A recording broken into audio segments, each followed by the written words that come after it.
Alrighty, so a lot of guys in the seduction community think that money and physical appearance makes a man attractive. To what extent does appearance matter? Okay, so we need to look at it like this. So one of the problems with the guys in the seduction community, and Dr. Buss talks about, Dr. David Buss, he talks about this in the in his book, and he also talks about this in the interview he does with me. He calls them the loser males. The loser males, because, and he actually talks about being an ASD, autism spectrum disorder. One of the functions of being on that spectrum is that you see things in black or white.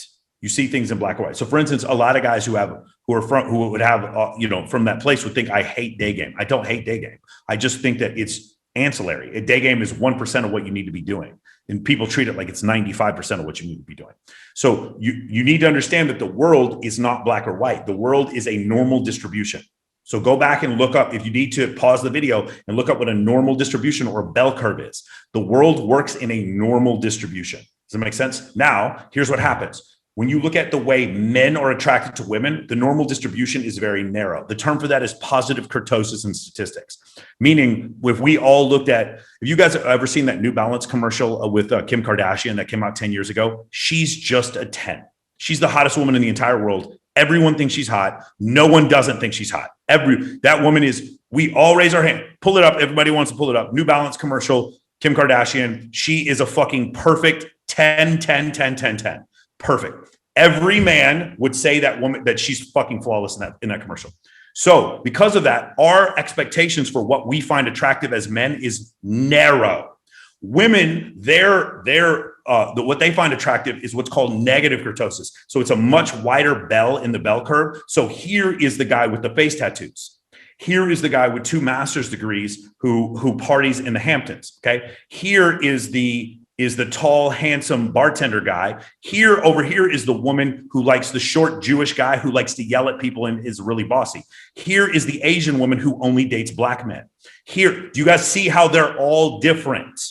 Do you see how they're all different? There's a book about this called Why Women Have Sex by Dr. Cindy Meston and Dr. David Buss of the University of Texas at Austin. And they go over 237 reasons why women have sex with men. There are not 237 reasons why men have sex with women. And one of the problems that the troglodytes in the fucking PUA community have is that they confer their singular focus on a woman's physical attractiveness, and then they project that onto women back towards men. And that is simply incorrect. Women do not look at men in a narrow context like that, where it's just physical attractiveness. For some women, it is. For some women, it's absolutely that. And unfortunately, those are the women that you see at the nightclub with the biggest fake tits at the dance floor tables.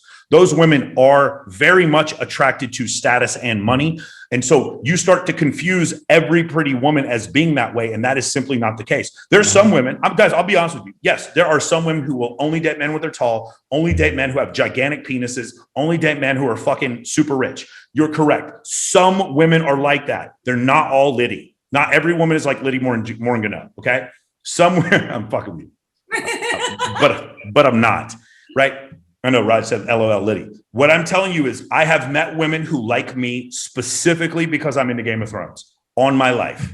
I have met women who like me because of the cats. And I have met the most women who like me because of the preselection from other women, most of it, right? So the thing is, the distribution of what women find attractive is wider. One of the things in the distribution, in the middle of the distribution is, yes, looks, money, status. That would be at the mean. You're correct, but that's not the whole thing. Charisma will trump, and with a lot of women, will absolutely trump charisma, agreeableness, and empathy will trump those main 3 things with some women in some cases. But some women who are exceptionally transactional, and yes, a lot of those women do live in Las Vegas. A lot of those women who are exceptionally transactional, they will only go for looks, money, status. But that doesn't mean all women are like that. But unfortunately, those type of women are overly representative in nightlife venues. And so that's why, as a man or an incel or a MGTOW or red pill or whatever, you may accidentally believe that to be true. That is not true. And I can show you examples of that. Any man who says that does not have female friends. I can tell you unequivocally. And any man who says that is not aware that preselection trumps looks, money, status. Let me say it one more time. Okay. Ice, this is the part you need for your video. Preselection trumps looks, money, status. One more time. Preselection trumps looks, money, status. period, every fucking time. And that's the reason why you can't make the excuse that looks, money, status is always going to win, when I'm telling you to make some fucking female friends and to help out with an animal rescue or a domestic abuse charity. Have a ton of female friends. Go out with your female friends. Preselection trumps looks, money, status. Period. If you don't believe it, my Instagram is going to be incredibly inconvenient for you to explain. Got it? Awesome. Yeah.